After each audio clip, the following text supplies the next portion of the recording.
दहेज या फेरे। डॉक्टर के केबिन से बाहर निकलकर राहुल सिर पकड़कर बैठ गया। उसकी मम्मी आई और उससे पूछने लगी, डॉक्टर ने ऐसा क्या कह दिया कि तू अपना सिर पकड़कर बैठ गया? राहुल बोला, मम्मी, अलका डॉक्टर बन गई है। कौन अलका? मम्मी ने हैरान होकर पूछा।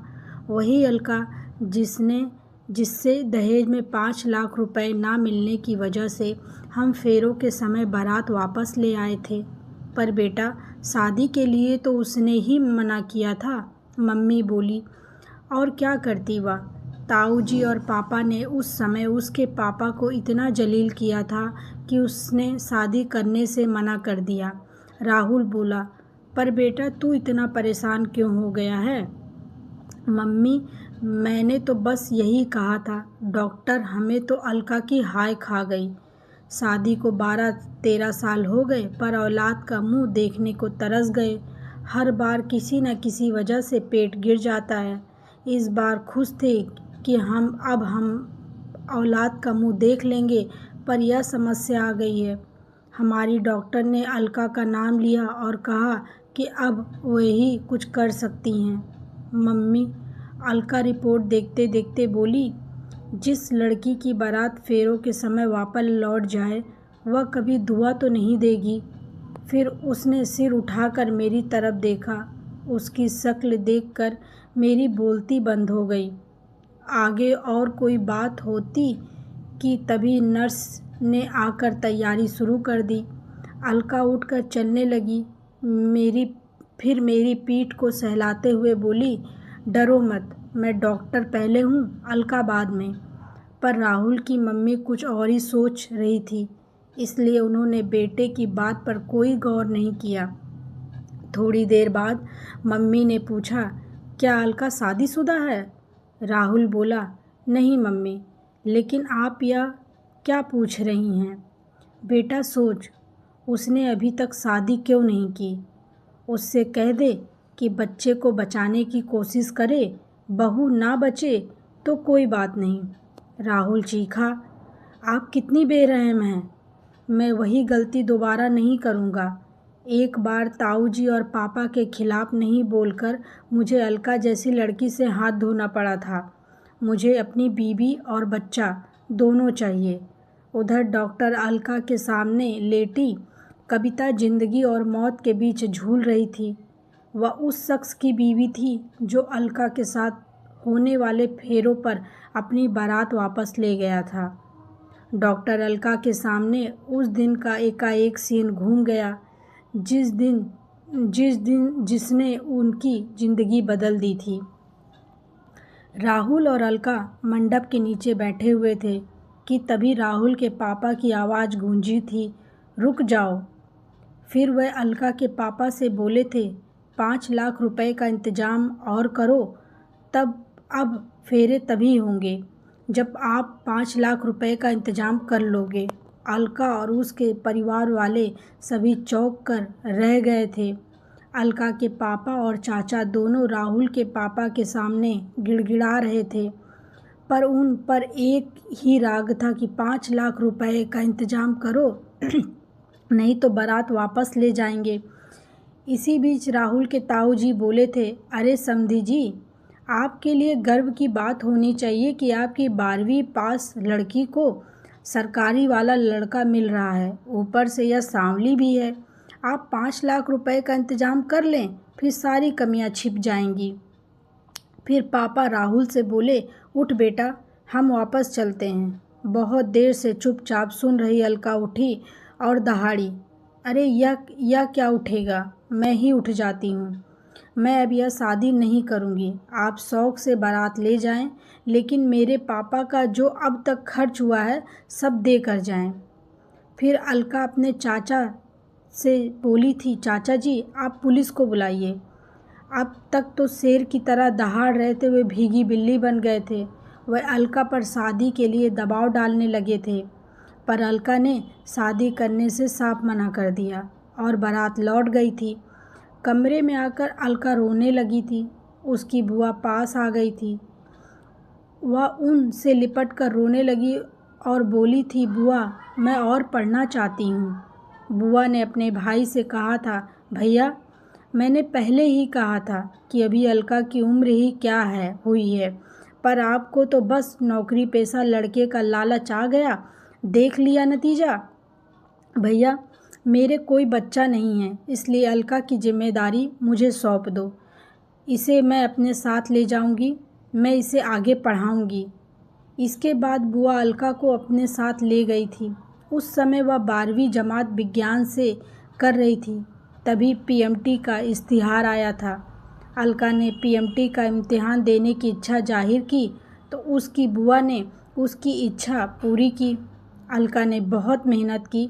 अब उसका एक ही मकसद था कि कुछ करके दिखाना है। उसकी मेहनत रंग लाई और उसका पीएमटी में चयन हो गया। अलका को पता था कि बुआ भी माली रूप से कमज़ोर थी, लेकिन बुआ ने किसी तरह उसे डॉक्टरी पढ़ने के लिए बाहर भेज दिया था। अलका को बाद में पता चला कि उसकी बुआ ने उसके दाखिले के लिए अपने कुछ जेवर बेचे थे, इसलिए उसने अपने सहपाठियों से कहा कि उसके लिए कुछ ट्यूशन बता दे, जिससे वह अपनी बुआ को कुछ राहत दे सके। अलका के सहपाठी उसके काम आए। उन्हीं में से डॉक्टर विश्वास भी थे। उन्होंने कुछ ट्यूशन बता दिए। बस यहीं से अलका की निकटता डॉक्टर विश्वास से बढ़ने लगी और उस हद तक पहुंच गई जहां दोनों एक दूसरे के बिना नहीं रह पा रहे थे। 3 साल बाद अलका एक नर्सिंग होम की मालकिन थी। इस नर्सिंग होम की मालकिन बनने में भी डॉक्टर विश्वास ने ही मदद की थी। अब अलका इतनी काबिल डॉक्टर हो गई थी कि बिगड़े केस भी ठीक कर देती थी। कविता का केस भी तभी अलका के पास आया जब दूसरे डॉक्टरों ने हाथ खड़े कर दिए थे। डॉक्टर अलका के लिए यह सबसे मुश्किल केस था, क्योंकि अगर वह अपने काम में नाकाम हुई तो लोग यही कहेंगे कि अलका ने अपना बदला ले लिया, उसका कैरियर भी चौपट हो जाएगा। जबकि उसको पता था कि उसके सामने लेटी औरत का कोई कसूर नहीं था। अलका को बार बार पसीना आ रहा था। उसकी ऐसी हालत देखकर नर्स बोली, डॉक्टर क्या हुआ, आप अपने आप को संभालो। अलका बोली, डॉक्टर विश्वास को फ़ोन लगाओ। थोड़ी देर बाद जब नर्स ने कहा कि डॉक्टर विश्वास कुछ ही देर में पहुंचने वाले हैं, तब जैसे अलका को हिम्मत मिली। अब उसके लिए कविता एक आम मरीज़ थी। 2 घंटे बाद जब बच्चे की रोने की आवाज़ गूंजी, तब सब खुशी से उछल पड़े। बाकी काम अपने सहायकों पर छोड़कर डॉक्टर अलका डॉक्टर विश्वास के साथ बाहर निकली। कविता 3 दिन अस्पताल में रही। राहुल और अलका की मुलाकात नहीं हुई, या राहुल खुद अलका से कन्नी काट लेता था। 3 महीने बीत गए थे। अलका अस्पताल जाने की तैयारी कर रही थी कि तभी एक आवाज़ ने उसे चौंकाया। उसने आवाज़ की तरफ देखा और बोली, अरे कविता जी आप। अपने बच्चे को डॉक्टर अलका की गोद में सौंपते हुए कविता बोली, मुझे सब पता चल गया है जो इन्होंने आपके साथ किया था। मैं तो अब सब कुछ भूल गई हूँ, क्योंकि आज मैं जिस मुकाम पर खड़ी हूँ, तब मैं सोचती हूँ कि अगर उस समय मेरी शादी हो गई होती तब मैं इस मुकाम पर नहीं पहुँच पाती। पर इन्होंने जो किया वह गलत किया। हाँ, मुझे भी उस समय बुरा लगा था कि राहुल ने अपने पापा का विरोध नहीं किया था। तब मुझे लगा कि अगर मेरी शादी राहुल के साथ हो जाती तो हो सकता है कि बाद में भी दहेज ही मेरी मौत की वजह बन जाए। इसलिए मैंने शादी के लिए मना कर दिया। फिर अलका ने कविता से पूछा, क्या अब भी राहुल ऐसे ही हैं? नहीं, अब वे बदल गए हैं। मुझे आपके अस्पताल की नर्स ने बताया कि उस दिन भी इनकी मम्मी ने दबाव डाला था कि डॉक्टर से कह दे कि अगर बचाने की कोई बात हो तो बहू को नहीं बल्कि बच्चे को बचा लें। तब इन्होंने मम्मी को डांट दिया था। इन्होंने अपनी माँ से कहा कि एक बार पापा की बात का विरोध ना करके अलका जैसी लड़की को खो बैठा हूँ, पर वह गलती अब दोबारा नहीं करूँगा। तब मुझे यह पता नहीं था कि वह लड़की आप हैं। बात को मोड़ देते हुए अलका ने पूछा, इस बच्चे का क्या नाम रखा? विश्वास, कविता बोली। तभी डॉक्टर विश्वास वहाँ आए। अपना नाम सुनकर वे बोले, मेरा नाम क्यों लिया जा रहा है? कविता ने बताया, हमने अपने बच्चे का नाम आपके नाम पर रखा है।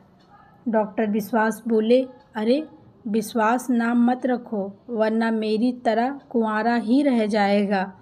देखो कैसे ताना मार रहे हैं। अलका बोली, आज से पहले कभी इन्होंने प्रपोज़ नहीं किया और आज प्रपोज़ किया है तो ताना भी मार रहे हैं। अब मुझे क्या सपना आया था कि आपसे केवल दोस्ती नहीं और कुछ और भी है।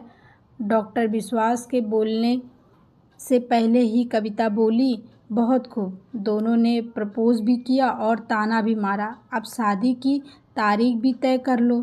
शादी की तारीख तो हमारे बड़े तय करेंगे, वे दोनों एक साथ बोले। कुछ दिन बाद अलका और विश्वास की शादी की तारीख तय हो गई। राहुल और कविता उनके खास मेहमान थे। अगर आपको कहानी अच्छी लगी हो तो कृपया लाइक सब्सक्राइब करना ना भूलें। धन्यवाद।